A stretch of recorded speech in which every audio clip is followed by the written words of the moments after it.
In some cases, I've not gotten answers that appear even to be honest. Well, do you think someone committed perjury? Well, we'll find that out. That's not always the easiest thing to prove, but we can certainly prove that we have not gotten complete answers. There's a lot more.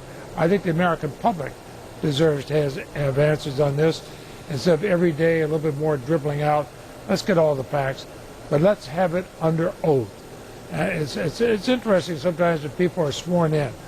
It focuses their attention a little bit more. The White House counsel, Fred Fielding, was up on the Hill today. I don't know if you had a chance to meet with him, but he's not necessarily ruling out allowing some White House staffers, maybe even Karl Rove, to come in and testify. Do you want Karl Rove to testify before your panel? I've never met Mr. Fielding. Frankly, I don't care whether he says he's going to allow people or not. We'll subpoena the people we want. If they want to defy the subpoena, then you get into a stonewall situation I suspect they don't want to have. Well, will you subpoena Karl Rove? Yes. He can appear voluntarily if he wants. If he doesn't, I will subpoena. And we had, the Attorney General said, well, there are some staff people or lower level people. I'm not sure whether I want to allow them to testify or not. I said, frankly, Mr. Attorney General, it's not your decision. It's mine and the committee's.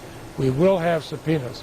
I would hope that they would not try to stonewall subpoenas. The White House, the President, the Attorney General, they insist there was no politics involved in these decisions to get rid of these 8 U.S. prosecutors. But you've seen some of the email, the traffic, the paper trail, where there does appear to be some political decisions involved. What's going on? I'm surprised that they're saying that there's no politics involved. We're still 2.5 weeks away from April Fool's Day. There's obviously politics. I mean, this is something both Republicans and Democrats know. You go in the cloakrooms, you hear both Republicans and Democrats saying it. Everybody knows there's politics involved. Everybody knows. In one instance, Arkansas, you had a very highly rated U.S. attorney. They were told they had to get rid of him because Karl Rove had an acolyte of his. They had to be put in his place. How could they possibly stand there with a straight face and say, that's not politics? But is there anything illegal in putting one of Karl Rove's associates in and making him the U.S. attorney in Arkansas? There's nothing illegal in a president firing by itself and firing a U.S. attorney. What it does say, however, to law enforcement, you either play by our political rules, not by law enforcement rules, but by our political rules, or you're out of a job. What I am saying is that hurts law enforcement, that hurts fighting against crime, and if it is done to stop an ongoing investigation, this is something we don't know, if it is done to stop an ongoing investigation, then you do get into the criminal area. And so that's the focus of your investigation, whether or not somebody committed a crime?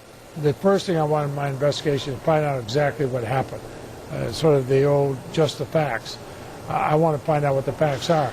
But I don't want to have somebody come up in a briefing and say, well, here's really what we think happened. No. I want them in public. I want both Democrats and Republicans able to ask them questions. But those answers are going to be under oath or they're not acceptable to me.